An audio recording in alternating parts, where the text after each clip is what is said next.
आसतु आज आम कि सजना फूलर बराटे बनइबा। यही बरा खाइबाकू किछि मात्रा अलग प्रकार लगी थाए। जेकोसी बरा तो खाई किंतु ए सजना फूलर बरा अलग प्रकार स्वाद से थाए। ए सजना फूल को जदि आम भल भाव से बराटा बनाऊे अल्प मात्रा बेसन दे आम बनइले से बराटी भल प्रकार बनी थाए और खाइबा को बहुत स्वादिष्ट लगी थाए। जदि आम अधिक मात्रा से बेसन दे दूचे तेबे बरार किछि स्वाद जना पड़ो ना। जय जगन्नाथ मिष्टी किचन को आपण मानक बहुत बहुत स्वागत। आसतु आम से बरा रेसिपी को स्टार्ट करना। प्रथम कि सजना फूल को नबा।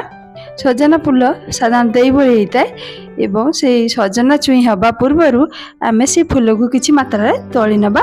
तलिकी आम धोई नबा। धोईकी चिपुड़ी नबा कारण अधिक मात्रा पानी रहीगले भल हे ना। तेणु चिपुड़ी नहीं से परिमाण अनुसार लुण हलदी दबा एवं 2 चम्मच बेसन से दबा। दे सारा पर से किसी गोटे बड़ पियाज को मुझे चूना चूना कर काटी नहीं से देली किसी जीरा गुंड किसी लंका गुंड पकई दे आम अल्प मात्रा पानी दबा।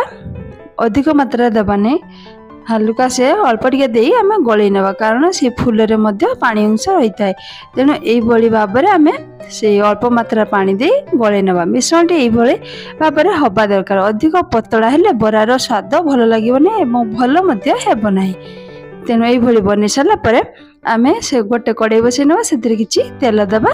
तेल को से कड़े चारिकड़ लगे नवा। तेल टी गरम है आम से फूलर मिश्रण को गोटे गोटे बरा आकार पकई नवा।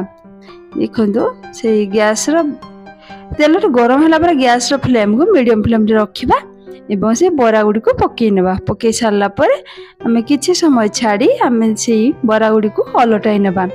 ये देखो अलटाइला बेले आम देखिकी गोटे पट भल भाव है ही अलटाइबा कारण अल्प मात्रा जेहेतु बेसन पड़ुची तेणु भल भाव अलटाइबा दरकार ना भांगी जीवार चांस अच्छी। तेणु यही भाव में आम अलटाइबा। एबे आसतु एपट सेपट भल भाव करनबा। यही बरार स्वाद बहुत भल लगी थाए। एबे मोर बला गुड़िक भल भाव हो गलानी। अन्न पात्र को खोली नबा। एबे से कड़े आउ किछि तेल दबा एवं से फूलर मिश्रण आउ किछि रहिथिला से मिश्रण को आम बरा आकार पकई नबा। पकई सारा पर गैस को मीडियम फ्लेम रे रखिबा एवं किछि अंश रे बरार गोटे पट हैला पर अन्य पट को अलटाइबा।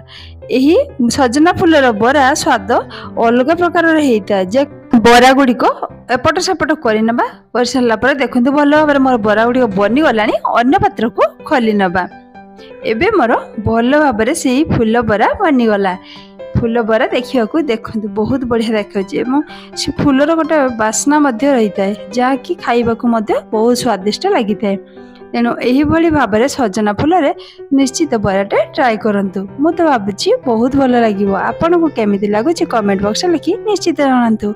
वर्तमान रोची पुणी आसबि नुआ वीडियो नुआ रेसिपी। जय जगन्नाथ।